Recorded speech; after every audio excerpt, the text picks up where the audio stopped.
মঞ্চে আসীন আছেন আমাদের ত্রিপুরায়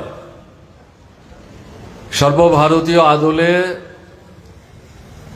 ইন্ডিয়া যে মঞ্চ তৈরি হয়েছে তার অন্তর্ভুক্ত বিভিন্ন রাজনৈতিক দলের নেতৃত্ব সুদীপবাবু সহ এবং আরো দুজন বিধায়ক 2023-এর বিধানসভা নির্বাচনে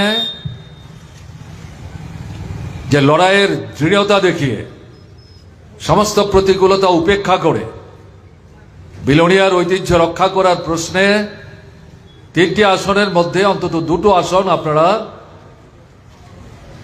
রক্ষা করতে পেরেছিলেন। সেই 2 আসনের বিধায়ক এবং আমরা যার সমর্থনে এই সভায় মিলিত হয়েছে ভারতীয় জাতীয় কংগ্রেসের প্রার্থী শ্রী আশিস কুমার সাহা, ইন্ডিয়া মঞ্চের তরফ থেকে ত্রিপুরার তাকে আমরা সবাই মিলে সমর্থন জানিয়েছি। তিনিও মঞ্চে আছেন, তার কথা আপনারা শুনেছেন। যারা সবাই উপস্থিত হয়েছেন আপনাদের মধ্যে বয়োজ্যেষ্ঠ শ্রদ্ধা ভাজন যারা আছেন, আমার সমবয়সী যারা আছেন, অনুজ যারা আছেন,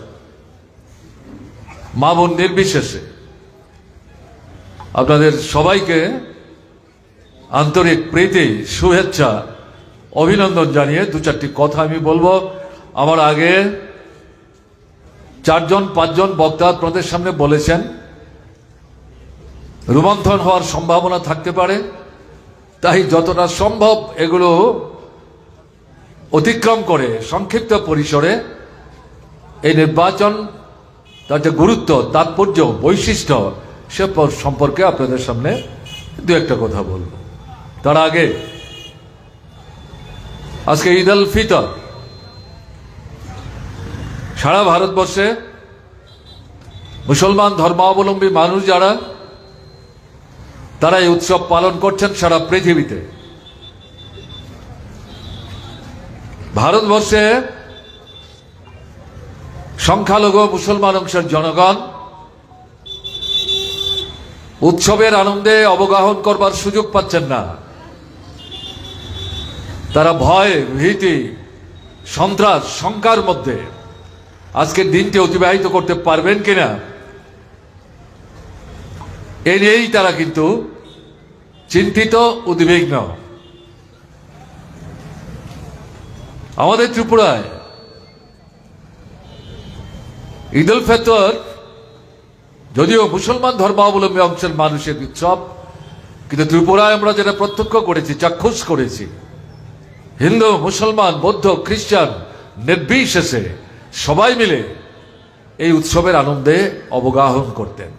সেই পরিস্থিতি ত্রিপুরায় নাই। সন্ত্রস্ত, সংকোচিত প্রকাশ্যে এই উৎসবের আনন্দ উপভোগ করবার মতো পরিমণ্ডল আজকে ত্রিপুরায় নেই। তারপরেও এই উৎসব শান্তিপূর্ণভাবে নির্বিঘ্নে সম্পন্ন হোক এই প্রত্যাশা মনে রেখে আমাদের মুসলমান অংশের ভাই বোন তাদের সকলের প্রতি ঈদের মোবারক জ্ঞাপন করছি। আগামী 14 তারিখ বাংলা শুভ নববর্ষ। আগাম সুযোগ যেহেতু পেলাম আপনাদের মাধ্যমে বিলোনিয়া সহ সারা ত্রিপুরার জাত, ধর্ম, বর্ণ, সম্প্রদায়, ভাষা নির্বিশেষে সকলকে